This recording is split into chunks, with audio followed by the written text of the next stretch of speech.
हम कलाकार ऐसी कहानियों के लिए ही भूखे होते हैं। मतलब हम चाहते हैं कि कुछ ऐसी कहानियाँ हों, ऐसी स्टोरीज़ हो जो हम ऑडियंस तक पहुँचाएं। और मैं अपने आप को खुशनसीब मानूंगा कि मुझे ऐसा किरदार प्ले करने का मौका मिला जो एक प्रोटैगनिस्ट है ऐसी कहानी को लेकर। सो चैलेंजिंग तो था ही, बट मेरे ख्याल से डायरेक्टर और राइटर और उन लोगों के लिए ज़्यादा चैलेंजिंग था कि इसे किस तरह एक एंटरटेनिंग फिल्म की तरह इसे प्रेजेंट किया जाए, लिखा जाए, दर्शाया जाए। मुझे लगता है कि फिल्म में एक लाइन जो है इन्होंने बोली कि बहुत सारी फिल्में बनती हैं सोशल मुद्दे पे। सबसे मुश्किल काम ये होता है कि सोशल मुद्दे के साथ बना उसको एंटरटेन ऑडियंस को करते रहना। जब आप फिल्म देखेंगे तो आप देखेंगे कि हम एंटरटेन भी कर रहे हैं आपको बराबर और सोशल मैसेज भी दे रहे हैं। और it is a satire of course I would say. और ये जैसे अभी हमारे यहाँ आए थे, इकबाल जी आए थे, उनकी कहानी है। ऐसे बहुत लोग हैं इंडिया में, ऐसे बहुत लोग हैं हमारे देश में जो कोई इंदौर में कुछ लोग हैं, कुछ रायपुर में हैं, कुछ दिल्ली में हैं, कुछ मुंबई में हैं, जो लोग लावारिस लाशों को अंतिम संस्कार करवाने काम करते हैं। और ये बहुत मुश्किल काम है। जी। बोलना बहुत आसान है, काम करना बहुत मुश्किल है। तो ये प्रोड्यूसर साहब का थॉट था हमारे आदित्य वर्मा की इससे फिल्म बनानी है। तो इन्होंने जब मुझे एक्चुअली एक बात इंसिडेंट बताऊँ आपको, इन्होंने जब कहा कि फिल्म बनानी है, मैंने कहा क्या बनानी है? ये बनानी है। तो बहुत ही मतलब मैं क्या बनाऊँ? मैंने टीम से बात की क्या बनाऊं, तो फिर हमने कहा चलो बनाते हैं। प्रोड्यूसर सामने से बोल रहा है फिल्म बनाओ, तो फिर वो शुरुआत हुई। फिर हमारी टीम आई, हमारे राइटर्स टीम, विकास गिरी जुड़े, हमारे एक और मित्र राइटर वो है नहीं, अनुराग द्विवेदी। गाने बहुत चले है ना, गाने भी उन्होंने लिखे हैं। और फिर सिलसिला बड़ा, हम लोग बनाते गए। फिर मुश्किल था कि कास्टिंग, सबसे बड़ा काम कास्टिंग। तो हम लोग ऑफकोर्स, मैं अब नाम तो नहीं लूँगा, बहुत लोगों के पास गया, उनको सुनाया, बताया, बात नहीं बनी। छोटे प्रोड्यूसर हम, डायरेक्टर भी नया हूँ मैं, बजट बहुत ज़्यादा नहीं, छोटी फिल्म है, बहुत महंगी फिल्म नहीं है। अब मेरे कास्टिंग एजेंसी ने जो है मुझे कैसे भी कनेक्ट कराया इनको जब सब मुद्दा पहुँचा सब्जेक्ट, तो इनका पहला ये कॉल था नेक्स्ट डे कि I want to meet the director से मिलना है मुझे। मैं जब मिला, इन्होंने कहा बहुत अच्छा सब्जेक्ट, मैं करना चाहूँगा, बट इनके सजेशंस हैं कि ऐसा करते हैं, थोड़ा ऐसा करते हैं। मैंने ठीक है। बट इन्होंने फिल्म की, जान में जान आई थोड़ी, और बात बढ़ी। फिर मनोज जी आए, फिर ब्रिजन कला आए, फिर वो सिलसिला बढ़ता गया और आज फिल्म बना दी। आपको अच्छा लगा, आई होप आपको ट्रेलर बहुत अच्छा लगा होगा। आपको अच्छा लगा? आप लोगों को ट्रेलर कैसा लगा? आप लोगों को कुछ हाँ, कुछ कुछ ऐसा लग रहा है कि कुछ हम अलग कहानी है, कुछ कहने की कोशिश कर रहे हैं, कुछ आपको रिलेटेबल? आप ना, मतलब ये कोविड के दौरान आप लोगों ने देखा होगा, लेकिन हमारी कहानी कोविड से रिलेटेड नहीं है। ये मैं क्लियर आप लोगों से कहना चाहता हूँ राइट। कि आप लोगों को देख के ऐसा शायद कुछ लोगों को लग रहा होगा कि ये कोविड के बाद ऐसी सिचुएशन हुई थी तो उसके रिगार्डिंग है। बट ये जनरली, ये हमारे सोसाइटी में एक बहुत बड़ा इशू है कि बहुत लोग ऐसे होते हैं जिनकी बॉडीज़ क्लेम करने कोई नहीं आता। और मेरा ये मानना है पर्सनली, जब मैंने ये कहानी भी सुनी थी, कि हर इंसान को उतना हक ज़रूर होना चाहिए कि वो डिसाइड कर सके कि उसका खुद का अंतिम संस्कार किस तरीके से हो, कैसे हो, उसकी मर्ज़ी का हो।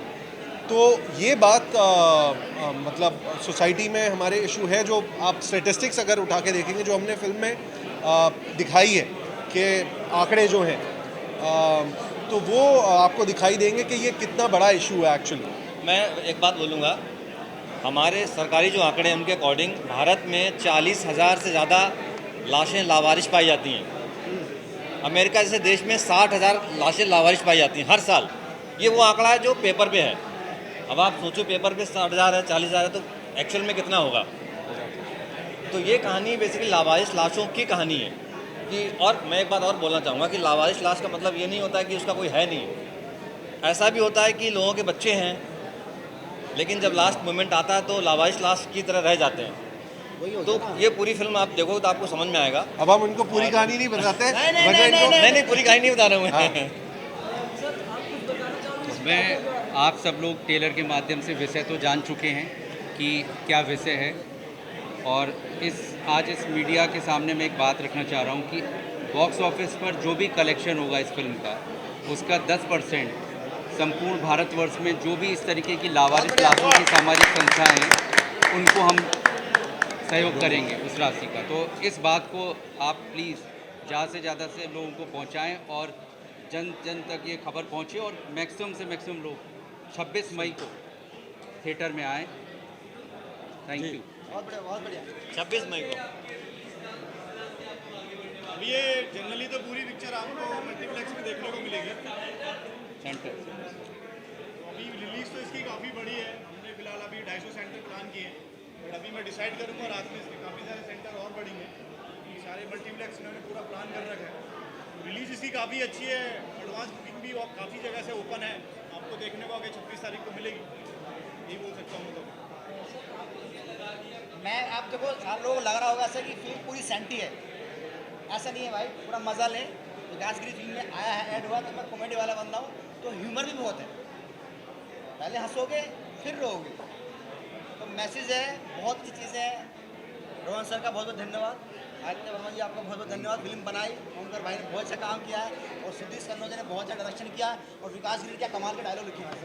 अच्छा, मैं एक सवाल आपको सच बताना, ट्रेलर कैसा लगा है? आप लोग थोड़ा सपोर्ट करिए फिल्म का, कि आप सपोर्ट करोगे पिक्चर को। आप लोगों का सपोर्ट बहुत चाहिए। आप लोगों के कुछ और सवाल भी होंगे, अगर कोई सवाल है किसी के पास तो आप पूछ सकते हैं।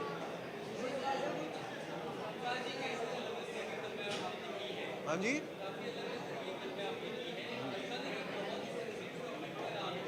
जी जी, इसीलिए अलग अलग तरीके की फिल्में की हैं, अलग अलग कहानियाँ की हैं, because as a actor, as a अभिनेता मुझे अच्छा लगता है कि मैं अलग अलग किरदार करूं, कुछ अलग अलग कहानियाँ, ताकि ऑडियंस भी थोड़ी सरप्राइज रहे। यू नो ओमकार ये भी कर सकता है, या इस तरह की कैरेक्टर में भी दिख सकता है। तो ये थोड़ी रियलिस्टिक कहानी थी, इसलिए मुझे लगा कि मैंने अभी तक एक मैंने कुछ रोम कॉम्स फिल्में की हैं, जैसे प्यार का पंचनामा हो गई या झूठा कहीं का हो गई। तो मुझे लगा ये फिल्म मेरी फिल्मोग्राफी में, मेरी बायोग्राफी में थोड़ी अलग रहेगी हमेशा। तो इसलिए मैंने सोचा कि ये कहानी कहनी चाहिए मुझे एज एक्टर।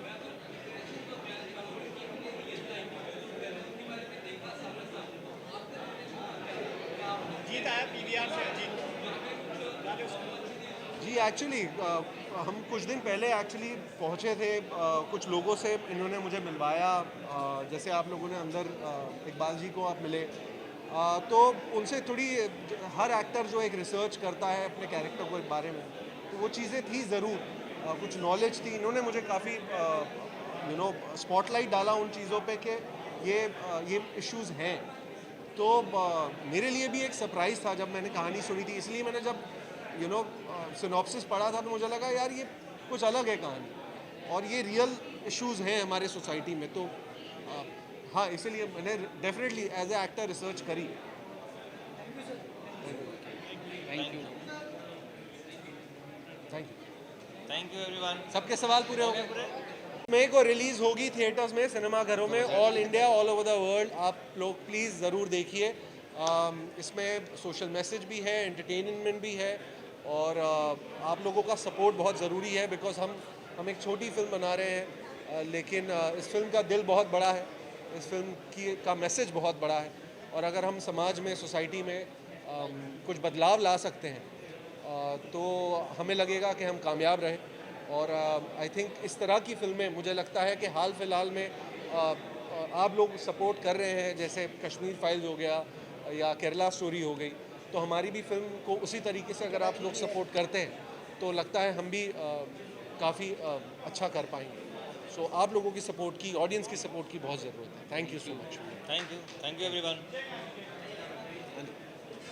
साथ में बैठ के देखें, क्योंकि आज कंटेंट ओरिएंटेड फिल्में ही बनती हैं, और कंटेंट ही बहुत बड़ा स्टार है। तो इस फिल्म का कंटेंट बहुत बड़ा स्टार है, आपको बहुत अच्छा लगेगा। बहुत अच्छे अच्छे एक्टर हैं, मैं हूँ, बहुत सारे अभिनेता हैं, विजेंद्र कालरा है, और ह्यूमर, तिरछी ह्यूमर के साथ एक सत्य अपने सामने हमें दिखेगा। इतनी ज़बरदस्त फिल्म बनी है, आप ज़रूर देखें। और लावास्ते को आप अपने मित्रों को, अपने परिवार को भी कहें कि ये फिल्म ज़रूर देखें, कि आज लावास्ते जैसी फिल्में समाज की ज़रूरत है। Thank you very much. एक अच्छा प्रमोशन की ज़रूरत होती है, एक अच्छा मार्केटिंग की ज़रूरत होती है। मैं कुरुश रेबू, आप सब लोग मुझे डॉक्टर रुस्तम पावरी के किरदार मुन्ना भाई MBBS से जानते हैं। मैंने यहाँ भी एक डॉक्टर का किरदार किया है, लेकिन साइकियाट्रिस्ट का किरदार किया है, और जो मेन प्रोटैगनिस्ट है उसके साथ मेरा मेन रोल है। तो I really enjoyed my character, मुझे बहुत अच्छा लगा, और पूरी टीम के साथ मुझे काम करने का अच्छा लगा। मनोज भाई जोशी के साथ भी मैंने काम किया इस फिल्म में। तो मैं चाहता हूँ कि अगर अच्छी फिल्म बनती है तो उसके लिए प्रॉपर मार्केटिंग, प्रॉपर रिलीज़ होना ज़रूरी है, और मीडिया का साथ होना ज़रूरी है। तो ऐसी अच्छी फिल्म के लिए हम चाहते हैं कि आप सब लोग का सपोर्ट रहे, और मेरा किरदार भी इसमें अच्छा है, बहुत ही सीरियस किरदार है, कॉमेडी नहीं है। तो ये फिल्म में जुड़े रहने से मुझे भी बहुत एक अच्छा फीलिंग्स हो रहा है कि एक अच्छी फिल्म के साथ मैं जुड़ा हुआ हूँ। लावास्टे एक बेंचमार्क फिल्म है, याद रखिए, अगर ये फिल्म ऑडियंस थिएटर में देखने जाएगी तो छू लेगी, और ये फिल्म उनके दिमाग में कंटिन्यू चलती रहेगी, चलती रहेगी, चलती रहेगी। इट्स नॉट लाइक दैट कि चलो दो घंटे की फिल्म देखी, एंटरटेनमेंट किया, भूल गए, नहीं, ये झंझोड़ के रख लेगी। लावास्ते ऐसी फिल्म है, तो ऐसी फिल्म ऑडियंस को ज़रूर पसंद आएगी, और आप सबका सपोर्ट से हम ये फिल्म बॉक्स ऑफिस पे कामयाब ज़रूर ले जाएंगे। Keep fingers cross. Thank you very much. Thank you. वास्ते के बारे में आप लोगों ने बहुत कुछ प्रोमो में देख लिया और सब ने बहुत कुछ बता दिया। बहुत ही एक सीरियस मैटर है ये, हमारे समाज में ऐसा भी होता है, ये बड़े शर्म की बात है हम लोगों के लिए, लेकिन एक ऐसी टीम जो ऐसा काम कर रही है उसके ऊपर एक ये फिल्म बन गई है, और बड़े अच्छे तरीके से कहानी को कहा गया है। सबसे बड़ी बात ये है कि इतना इमोशनल ये सब्जेक्ट है, लेकिन इसको इतने आसानी से, इतनी सरलता से पेश किया गया है कि आप लोग एंजॉय करेंगे जो भी इसको देखने वाला है। और हमारे प्रोड्यूसर साहब ने आप लोगों से रिक्वेस्ट तो की है, वो तो आप अपना धर्म निभाएंगे ही, लेकिन हाँ, ये अच्छी फिल्म, इनको प्रोत्साहन मिलना बहुत ज़रूरी है। मैं दर्शकों से जो देख रहे हैं उनसे कहूँगा कि आप प्लीज़ जाइए सिनेमा घरों में, अपनी फैमिली के साथ जाइए। ये फिल्म में आप आंखें नम तो होंगी, लेकिन आपको गुदगुदाती भी रहेगी ये फिल्म।